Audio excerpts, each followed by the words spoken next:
Martes 8 de marzo, saludos señoras, señores, bienvenidos como cada mañana a este espacio, a esta revista de prensa, a nuestro recorrido diario por el kiosco, por las primeras planas de los periódicos que se editan en la provincia de Córdoba, el Diario Córdoba, ABC, Edición de Córdoba y el Día de Córdoba. También, como siempre, daremos un vistazo a la prensa digital, un recorrido en el que hoy nos acompaña Francisco Javier Contador, bienvenido. Muy buenos días. Compañero, como saben, del diario El Día de Córdoba. Con él vamos a hacer este paseo por la prensa. Vamos, como siempre, con el primer vistazo a las portadas de la prensa en papel, que hoy hay mucha Ucrania y mucho Rey Juan Carlos también.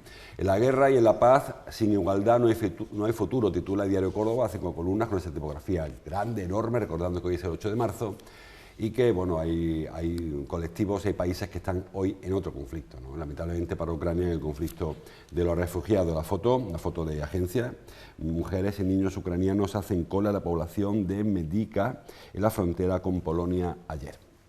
Más informaciones por ahí repartidas que ahora veremos en el sumario. El diario ABC, para su portada, ha escogido la figura del rey, el rey que él se resiste, que le llamen emérito, al rey Juan Carlos. Y ese entrecomillado: prefiero continuar residiendo en Abu Dhabi, dice el rey, lo dijo en un comunicado en el que reivindicó su papel durante la transición y reconoció errores de los que se arrepiente. Dijo, lamenta episodios de su pasado, aunque reivindica su contribución a la convivencia democrática. Bueno, pues también hay referencia al artículo editorial en la portada, regreso necesario y no definitivo. No es necesario. ¿Para qué? No sé si piensa lo mismo el hijo del rey. Luego vemos también la portadilla. El diario El Día, a dos asuntos, el rey y la guerra. En la misma portada, a 4 columnas, el rey emérito se quedará en Abu Dhabi, pero viajará con frecuencia a España. Bueno, el comunicado es muy raro porque dijo, ya puedo volver, pero no vuelvo, algo parecido, resumiendo mucho lo que dijo el rey. En la foto también de agencia, lógicamente, la guerra empieza a golpear con fuerza la economía española y la foto, un grupo de personas huye de Kiev a través de un puente destruido por los bombardeos. No se sabe bombardeo de quién, porque también hay aquí los propios ucranianos están bombardeando sus propias infraestructuras para frenar la llegada del convoy de los militares, la invasión rusa. Una foto pequeñita arriba la ven para el rector, para Gómez Villamando. Ayer presentaron los actos del aniversario de la Facultad de Veterinaria, y una foto también pequeñita para hablar del doble estigma que supone ser mujer y además ser extranjera. Muchos más titulares repartidos que ahora iremos analizando. Bueno, en cuanto a la guerra, Cantador, ayer ya vimos cómo va llegando a Córdoba la guerra. Evidentemente, afortunadamente, no llegan misiles y esperemos que nunca lleguen, pero sí que las repercusiones sí llegan. Hoy publica los periódicos, el Diario Córdoba, llega a Córdoba la primera familia de refugiados. Vemos cómo también lo señala el diario El Día, consecuencias económicas para la guerra, subida de combustible, subida de la luz, problemas, señalo, y Cordópolis también problemas con el grano. La guerra está a 3.500 kilómetros de Córdoba o más, depende de qué ciudad miren, ¿no? Pero este mundo es global. Sí, vivimos en un mundo global y obviamente lo que está ocurriendo en Ucrania se está traduciendo al resto del mundo. Y ojalá, bueno, acabe pronto esa guerra y ojalá no se extienda, ¿no? Porque claro, no sabemos qué va a ocurrir. Es cierto, ya incluso en los alimentos se está notándose en la cesta de la compra, algún periódico lo comenta hoy, y el combustible, etcétera, etcétera. Y sí, ayer llegó la primera familia, era una Nina, creo que se llama, una mujer de 61 años, su hija y su nieto y el perro de esta familia, pero no vinieron, o sea, no vinieron traídos por ninguna administración, vinieron por sus cuentas. Vía Milán en su propio coche, 3.000 kilómetros creo que se hicieron. ABC hoy publica la crónica de ese viaje y titula el viaje de 3.600 kilómetros de Nina y de su familia desde Ucrania en un Skoda Octavia. Publicidad para el coche, porque un buen coche que ha traído desde Ucrania hasta Córdoba. Viene a vivir, creo que no sé si con una amiga o con una familiar. Ayer también se le preguntó ayer también habló la subdelegada del gobierno de este tema, y todavía dice que no sabe qué cupo de refugiados ucranianos puede llegar a Córdoba. Claro. Dijo ayer Rafi Valenzuela, la subdelegada, que hay una colonia pequeña, pero importante, de ucranianos en nuestra provincia, sobre todo en Palma del Río. Personas que vinieron a Palma del Río, labores agrícolas en su día, y se instalaron allí, se quedaron allí. Ella decía Rafael Valenzuela, con sentido, que la mayoría de estas personas no conocen, no tienen ni papa de español, por hablar coloquialmente, con lo cual buscan lugares donde asentarse, donde bueno, se encuentren más o menos con alguna facilidad para comprar el pan.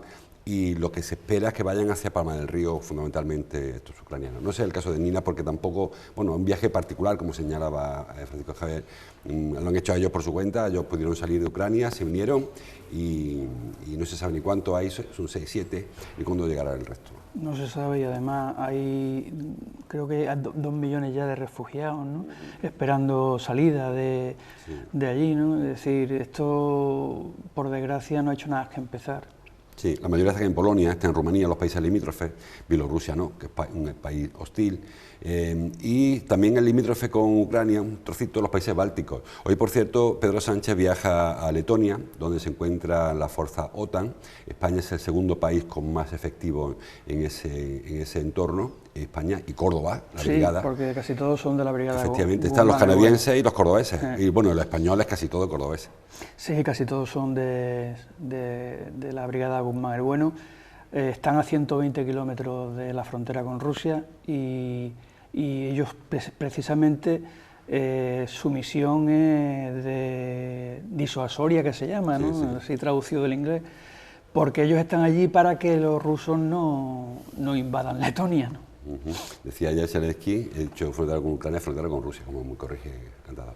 Decía ayer Zelensky que después de Ucrania irá a Polonia, y que después irá a Letonia, y que después irá a Alemania, decía él. Bueno, no sé si también este hombre, un llamamiento desesperado de ayuda europea, está extendiendo el conflicto, pero lo cierto es que la actividad en la frontera es cada vez mayor. Estados Unidos ha anunciado que va a enviar cazas a Polonia para que los polacos puedan o no intervenir en su espacio, porque están pared con pared, sí que están pared con pared, y la cosa está muy calentita por la zona. No sabemos si efectivamente irá más, ojalá que se quede como está, pero por el momento lo que Putin plantea parece que no es aceptable por parte de los ucranianos y que el conflicto puede ir para largo. Quieren Crimea, ¿no? Bueno, Crimea ya la tienen, ya la invadió Crimea hace un tiempo y se la quedó por la cara, ¿no? O sea, que tampoco Crimea... Lo que quiere es que renuncie Ucrania a sus pretensiones sobre Crimea. Quiere que Ucrania, definitivamente, de por perdida Crimea, que renuncie a la zona del Donbass, que se llama, la zona que pega a Rusia, y que además haya un gobierno títere prorruso. Sí, y que se independice Donetsk, ¿no? Eso es. Y Lis, creo que se llama. Sí, la zona del Donbass, Donetsk y algunas otras ciudades por allí que son ciudades muy prorrusas. Bueno, un tema que se nos pilla muy lejos, pero lamentablemente cada vez más cerca, no el tema militar, no el tema bélico, pero sí, como veíamos, con la primera llegada de esta familia de ucranianos que llegaron a Córdoba, como digo, a título particular, y que se espera que habrá ahora un reparto. La Unión Europea tiene que resolver qué cupo corresponde a cada país de lo que se han ofrecido. Por cierto, el Reino Unido ha dicho que no quiere ucranianos refugiados. Hay una polémica abierta importante allí. En España parece que no ha habido un problema, que la gente aceptará que vengan ucranianos, porque además, como decía yo antes, vendrán fundamentalmente a familias de ucranianos ya de España. En España creo que decía que hay 100.000 ucranianos, un grupo grande, o sea que los que vengan probablemente se alojen con los propios ucranianos por resolver el tema del idioma. Sí, sobre todo por eso, por poder defenderse. Bueno, vamos con temas locales, que los hay y muchos, interesantes. Bueno, saben que hoy es el día 8 de marzo, el Día Internacional de la Mujer, Día Mundial de la Mujer. En todo el mundo se celebra, en unos sitios más y otros menos, en el caso de Ucrania menos, el Día de la Mujer. Hay muchísimos actos convocados y porque, ayer lo decían todos los que ayer presentaron sus actos, ayer, antes de ayer, el otro, hay una tabla reivindicativa que lamentablemente no cambia de año para año, porque no se reducen los problemas que detectamos todos en cuanto a la desigualdad entre el hombre y la mujer. Este fue primero el Día de la Mujer Trabajadora, luego se le quitó el epíteto, parece que no era necesario, porque todas las mujeres son trabajadoras, igual que todos los hombres también somos trabajadores, pero la tabla se mantiene casi igual. Se reduce la brecha, se acortan tal, pero al final la diferencia sigue existiendo. Sí, la diferencia sigue existiendo, la diferencia laboral en todos los aspectos. Las mujeres cobran menos que los hombres. Sí, es repetir año tras año lo mismo, porque decían, no sé dónde he leído, que la brecha salarial estaría resuelta en 2058. A este paso, sí. Bueno, y esto sí no hubiese retroceso, que ¿quién dice que no haya un retroceso de cuando en cuando? No, porque por ejemplo, ahora mismo hay un 10% más de mujeres empleadas que hace 10 años, ¿no? Aquí en Córdoba. Pero en el caso de los hombres hay un 13% más. Claro. La brecha salarial es del 24%. todavía hay mucho que... Y además también los trabajos que normalmente ocupan las mujeres son sobre todo camareras, mujeres que hacen de la limpieza, o sea, hombre, no son todas, obviamente, ¿no? Pero sí, pero es la mayoría. Hoy publica ABC, lo hace nuestra compañera y amiga Davinia Delgado, una información, un informe sobre el mercado laboral, sobre una radiografía del mercado laboral. Y titula: las mujeres con empleo suben un 11%, como señalaba Cantador, en una década, y son 124.900. Tiene un poco de truco ese titular, no quiero corregir a Davinia, pero tiene un poco de truco, porque es verdad que, como decía él, las mujeres han crecido un 11%, los hombres un 14%, con lo cual, bueno, pues, aunque el titular da la sensación de que la mujer está recuperando, está perdiendo realmente el mercado laboral. Habla de que en el paro igual, las mujeres, cada vez menos mujeres paradas. Perfecto, pero también hay menos hombres parados, muchos menos. En el caso de los hombres se ha recortado el 40 y tantos % y la mujer un 24%. Sí. En el caso de las retribuciones, ahí también suben su sueldo, pero menos que el de los hombres, con lo cual el titular da la sensación como de que van superando obstáculos, pero realmente, fríamente, se van ampliando la diferencia, porque la mujer está mejorando su situación laboral, pero es mucho menos que la del hombre. Totalmente, sí, es lo que antes hablamos, vamos. Bueno, pues hoy hay una tabla reivindicativa enorme de las mujeres. Conocimos, o sea, el PK, por ejemplo, con su manifiesto en el que piden, pues eso, que se vaya recortando la brecha. Habrá unidad. Bueno, Vox supongo que no acudirá a la manifestación de esta tarde, a excepción de Vox. Creo que todo el mundo va a acudir a la manifestación con su manifiesto y sobre todo con ese deseo que no debe ser de las mujeres. Yo muchas veces cuando veo manifestaciones del Día de la Mujer y hay muchas mujeres, pues me parece que ha sido un fallo de convocatoria, porque debemos estar todos en esta misma reivindicación. No basta que las mujeres reclamen para sí, sino que los hombres reclamen también para ellas. Obviamente, se habla de igualdad, ¿no? Lo suyo sería que todos estuviésemos reclamando esa igualdad. Porque además, el hombre se beneficia de la igualdad de la mujer. Es decir, aunque sea solo por ese aspecto, el egoísta, cuando se mejora la conciliación laboral para que la mujer no tenga que renunciar a su puesto de trabajo para atender a un hijo o a una persona mayor, un dependiente, también se beneficia a la familia de esas medidas. Cuando la mujer consigue ascender en su empresa y ocupar puestos directivos, también se beneficia a la familia de ese ascenso. Cuando la mujer, ayer hablaba del suelo pegajoso, más que el techo de cristal, que las mujeres no son capaces de pasar del primer escalón en los escalafones de la empresa, eso perjudica a la familia, perjudica también al hombre. Es decir, que muchas veces se plantea esto como una guerra por algunos, hombres-mujeres, y me parece que es lo más lejos de la realidad. No, hombre, la desigualdad perjudica a ambos, a la familia, y también es muy difícil a veces la conciliación, ¿eh? Sí.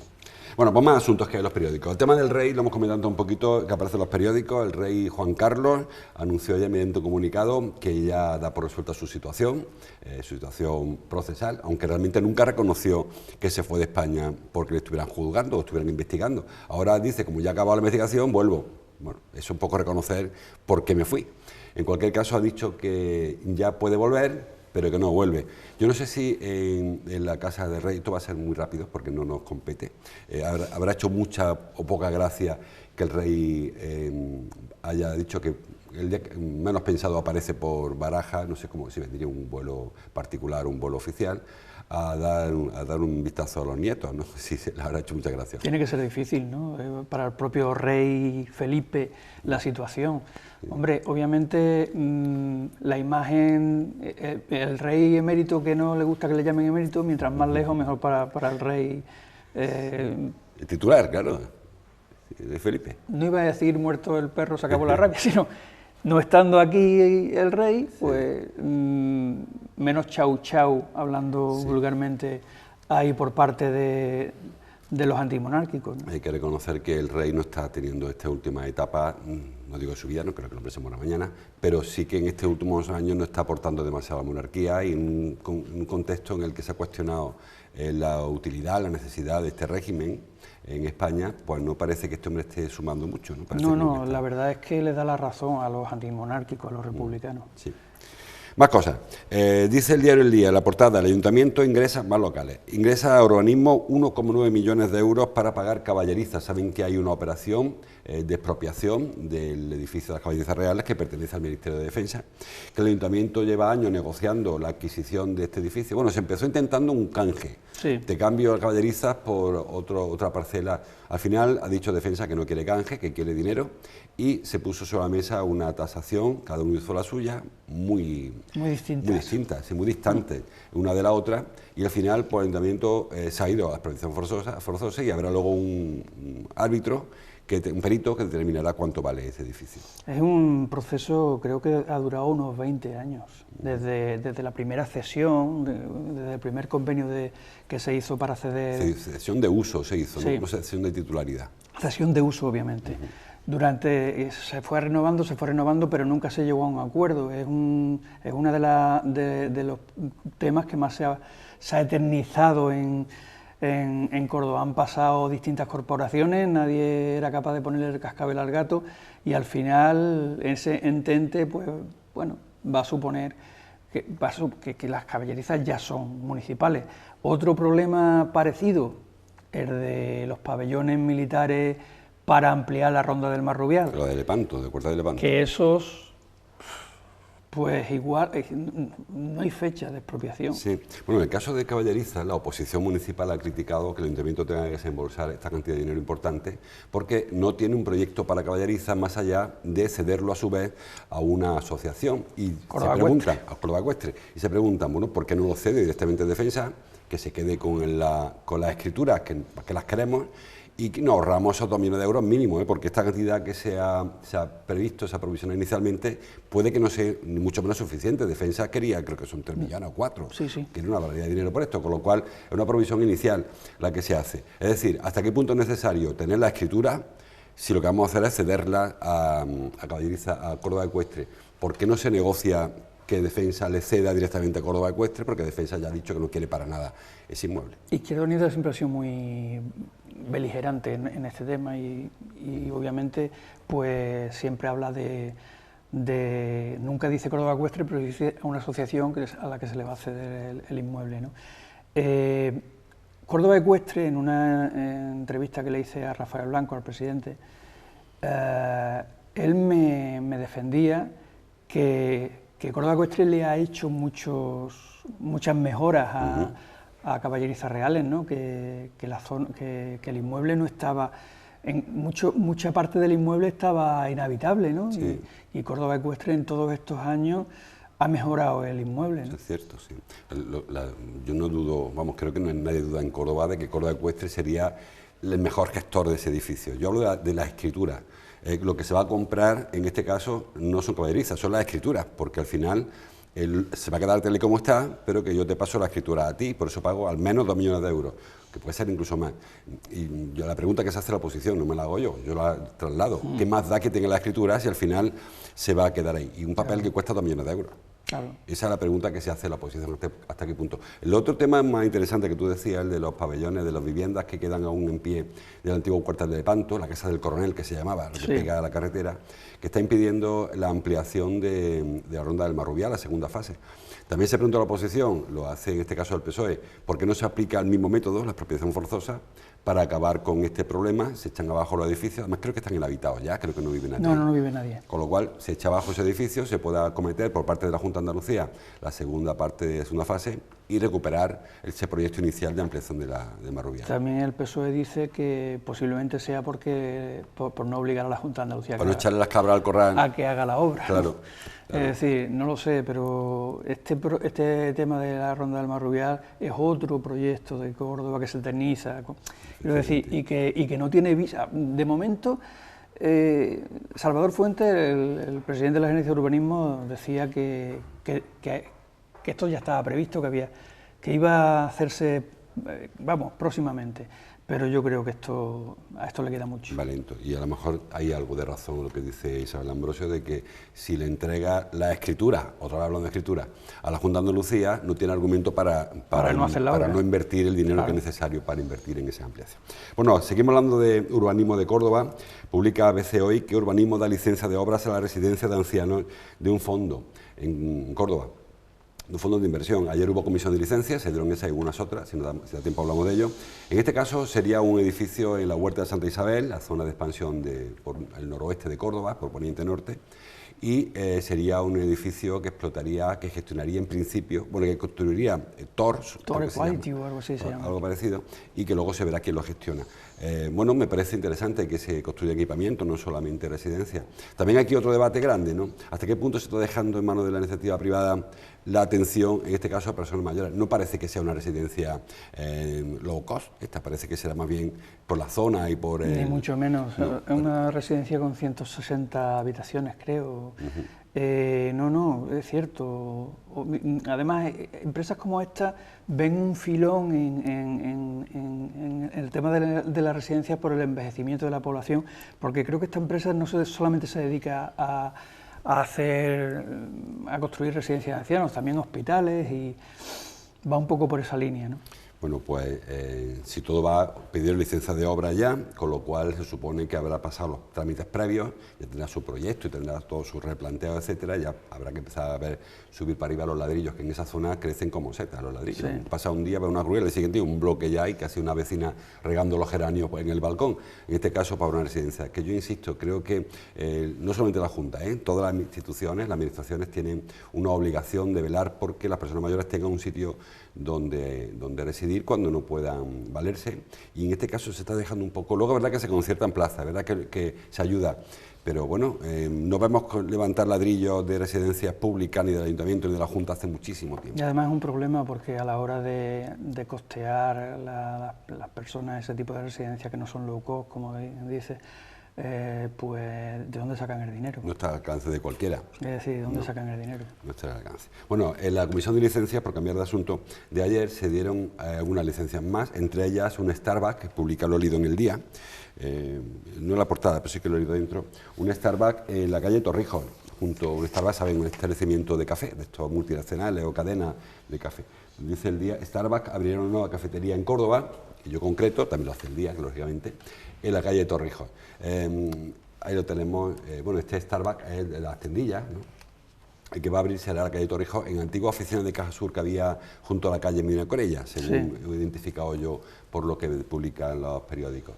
Bueno, yo como siempre digo, no me parece mal que haya un Starbucks, ni un McDonald's, ni un Burger. Creo que la judería merece otro tipo de establecimiento. No tengo nada contra el Starbucks, me parece, pero mucho mejor que esté la taberna Rafael que el Starbucks, de perspectiva. Sí, pero vamos camino a eso, ¿no? Yo no sé si el plan especial del casco histórico, igual digo una barbaridad, tiene un poco estimado qué tipo de establecimientos se pueden abrir en el casco, pero... Creo que no. Por eso digo que vamos un poco a que se abran negocios más modernos, ¿no? Obviamente se pierde un poco de frescura, se pierde lo tradicional, ¿no? Sí. Globalizamos el casco, ¿no? Que si no fuera por el patrimonio que tiene, se parecería muy mucho, bueno, el centro de Córdoba se parece muy mucho al centro de otras ciudades, ¿no? Claro. Es decir, se le quita la esencia un poco, ¿no? Aquí lo que sí que se recoge el plan del casco histórico es la estética. ¿Recuerdas cuando abrieron no sé si un Burger o un McDonald's, lo que hay junto a la mezquita también? Sí que tuvo problemas con un luminoso, un neón, tuvo que reconvertirlo porque no se admitió la estética con la que se anunciaba, ¿no? Ahora en el Starbucks supongo que tendrá que ajustarse también limitaciones en cuanto al uso de la reja y la fachada, en cuanto al uso del blanco, la cal, etcétera. Pero, repito, yo, si ves pasar a un americano por la judería y en vez de entrar en la taberna, entra en el Starbucks, es que se ha equivocado de ciudad, porque para eso te queda en Wisconsin. Claro, digo yo. claro, pues eso es lo que te decía, que vamos camino poco a poco, no sé cuánto tiempo, en que sigan creciendo ese tipo de establecimientos en la judería.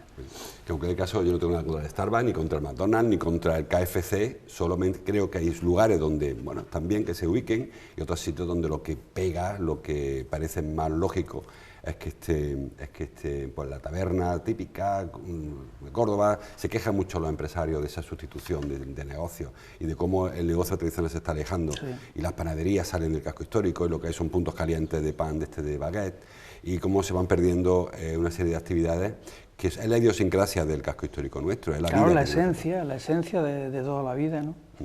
que está bueno, y también un casco que está también cada vez más lleno de apartamentos turísticos, con menos vecinos. También ayer, por cierto, la Comisión de Licencias se dio permiso para la ampliación del Mercadona de Arrondo del Marrubial, hablamos del Marrubial, Mercadona que está creciendo. Sí. Hemos visto cómo tiene un par de proyectos interesantes, el de Isla Tabarca enorme, este ahora va a ampliar también, otro en San Aciclo también creo que va a abrir Mercadona. Parece que el sector de la alimentación también está progresando, afortunadamente. Sí, hombre, aquí no hay nada que ver, las cadenas de EZA también tienen muchísimos supermercados, sí, Piedra.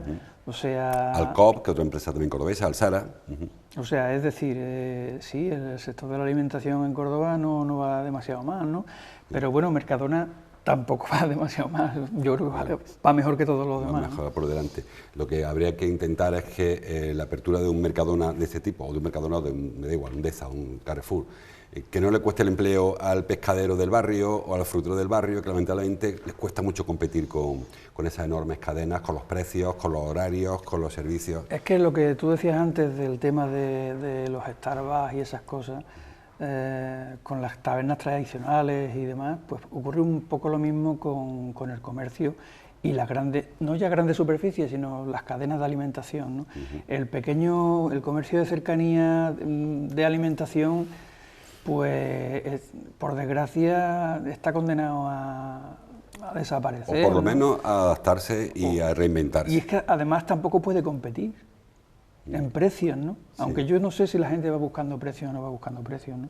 Bueno, porque también el tendero de toda la vida tiene a su clientela, sí, que suele visitarlo, ¿no? Tiene que reinventarse el tema de los horarios, verdad que no son competitivos, el tema del servicio a domicilio no siempre es competitivo, el tema del incluso hay pago con tarjeta, hay fruterías que no puedes pagar con tarjeta, en fin, creo que hay cosas que tendrán que reinventarse. No, me decían, le hice una entrevista a un el gerente, CEO se llama, ¿no?, de una empresa de transformación digital, y me comentaba, pues, esto no es transformación digital lo que voy a hacer, lo que voy a decir ahora, ¿no?, pero me comentaba las peripecias que tenían algunos pescaderos de mandarte las ofertas por WhatsApp, ¿no? Y algunos fruteros te mandaban, algunos lo hacen, ¿no? Y es un poco la manera que tienen de competir con esas cadenas de... Sí, un nivel muy básico, hay que dar un paso más, hay que seguir avanzando, y creo que esto ayuda en el Generation, esas cosas había que aprovecharlas para reconvertir un sector que si no es que se ve abocado a la desaparición. Más cosas, que se nos va el tiempo. Otro sector que está pujante en Córdoba, dice ABC, el logístico. El parque logístico se refiere al de Liguerón. El parque logístico acelera el vuelo ante la llegada de más operadores, incluso avanza alguna firma que puede ser que viniera al parque logístico. Ha habido un cambio importante, como saben, se abrió la posibilidad de que en lugar de alquilar parcelas se pudiesen adquirir, y eso ha hecho que la tercera fase del parque logístico, la última, pues tome otro peso, y parece que por fin el parque logístico de Liguerón, el que está junto a la estación de mercancías, empieza a coger peso, sobre todo quizás a la sombra o al calor de la base logística, que se espera que revolucione todo el tema del movimiento de mercancía en tren, en vehículos, etcétera, etcétera. Sí, se ha estado hablando mucho en los últimos años de logística y parecía que se hablaba de algo abstracto. Parece que ya está tomando forma, en el Liguerón va a venir 15.000 metros cuadrados, creo que va. Sí. Amazon va... Amazon está todavía ahí viendo, porque se habló de un centro de distribución, luego una cosa más provincial, más pequeñita, está por determinar. Por ejemplo, una gran firma, y además siempre los políticos, quienes han gobernado, han dicho siempre que la situación estratégica de Córdoba, claro, en el eje de comunicaciones que va hacia Algeciras y también hacia zonas portuarias, pues lo hace muy apetecible para las empresas, ¿no? Y en este caso, en el Liguerón, pues parece ser que ya se está convirtiendo en una realidad, ya no que vengan empresas medianas, sino grandes empresas, ¿no? Efectivamente. Yo, por ponerle un lunar a este capítulo, la logística no tiene el nivel de ocupación que tiene la industria, la producción, porque lo que al final está levantando es un almacén donde llega la nave, se le da entrada, llega un camión, se carga y se da salida. No es lo mismo que el lugar en el que se fabrican los componentes, que vamos a ver cómo pasan delante nuestro, ¿no? Creo que ahí sí que Córdoba flaqueando en la industria, tanto en la agroindustria, que seguimos exportando la materia prima en lugar de de trabajarla en Córdoba, y en el caso de logística pues pasa igual, Sí. los fabricarán en no sé dónde, en los parques industriales de Sevilla o Málaga, y desde aquí se distribuirán. No haría falta tener un poquito del otro. Por supuesto, por supuesto. Bueno, más cosas, que se nos acaba el tiempo y quedan un par de asuntos que quería ver. El diario El Día, también lo trae el diario Córdoba, habla del aniversario de veterinaria. Cumple 175 años. Es curioso porque este año, como sabes, se cumple el 50 aniversario de la Universidad de Córdoba, y cuando nos lo presentaron hace tiempo dijimos, bueno, 50 años, veterinaria es mucho más antigua, incluso magisterio es mucho más antiguo, incluso los estudios de derecho son más antiguos. Bueno, lo que se conmemora este año, es 50 años de la universidad como institución, sí. Pero los estudios de veterinaria, como ven ahí, 175, son de los más antiguos de España, si no los mayores, los más veteranos. Sí. Y empiezan, creo que en Caballerizas Reales, a celebrarlo creo que con la Guardia Real, ¿no? Sí, el famoso edificio que ahora es el Restaurado, ¿no? Restaurado. Sí, restaurado. Restaurado, que me voy a Rabanales. Sí, ese magnífico edificio, Santo y Seña de Córdoba, en el que tantos y tantos veterinarios han estudiado, sí. Sí, no solo de Córdoba, veterinaria durante muchísimo tiempo ha sido la facultad, la única que había en Andalucía. Venían muchos estudiantes de Jerez, por ejemplo, a Córdoba era muy tradicional, de Canarias venían muchísimos también, porque no había prácticamente universidad, facultad de veterinaria en España, y fue durante mucho tiempo Santo y Seña de España, no solamente de Córdoba ni Andalucía. Ahora hay más estudios, afortunadamente para todo el mundo, se ha democratizado todo esto, y ya tienen menor peso, pero aún así los profesionales de la facultad de veterinaria son punteros. El Hospital Veterinario de Veterinaria es un hospital de referencia no solamente a nivel andaluz. Obviamente, es que ahora ya sí está en Rabanales. Bueno, todo veterinaria está en Rabanales. Lo que queda en el antiguo edificio es el Rectorado de la Universidad de Córdoba, aprovechando ese edificio precioso de este estilo regionalista tan hermoso. Bueno, hay algunos otros asuntos más, no va a dar tiempo, solamente ya fuera de hora, homenaje a Vic, al dibujante, caricaturista, viñetista de ABC que falleció, como saben, y se recuerda una exposición en el Teatro Cómico que se inauguró ayer. Nuestro saludo, nuestro abrazo también para Vic y para su familia. Bueno, no se valora convenientemente a los humoristas, a los viñetistas. Nos fijamos siempre en las firmas de los plumillas, pero poco de los... Antes eran más valorados que ahora. Estaba Forge me falleció, lamentablemente. Y hacían como este hombre, hacían de su viñeta un periodismo, vamos, hacían periodismo. Satíricamente, pero periodismo. Y el caso de Vic, además, el periodismo local, porque está muy habituado a las grandes tiras del Roto y tal, que hace otro tipo de crónicas. Vic hacía referencia diaria al día a día en las tabernas de lo que ocurría en Córdoba. Bueno, pues si quieren recordar la figura de Vic, en el Teatro Cómico, en la calle Ambrosio de Morales, hay una exposición que organiza ABC, que era el periódico en el que escribió últimamente Vic, y bueno, pues les recomiendo que vayan por ahí. También un saludo, de paso, a los fotógrafos que también nos dejamos muchas veces y a las cámaras de televisión nos dejamos aparte cuando las caras que salen son nuestras. Totalmente. Bueno, pues hasta aquí llegamos. Como cada día les sugiero, les invito a que profundicen la información, que bajen al kiosco, que compren un periódico, entren en internet, escuchen la radio y que vean la televisión. Nos vemos el martes que viene. No sé si me das tú, si no, cuando quieras, sabes que tus puertas están abiertas. Muchas gracias. Gracias, encantado por estar aquí. Gracias a ustedes por estar ahí. Hasta mañana. Gracias por su atención.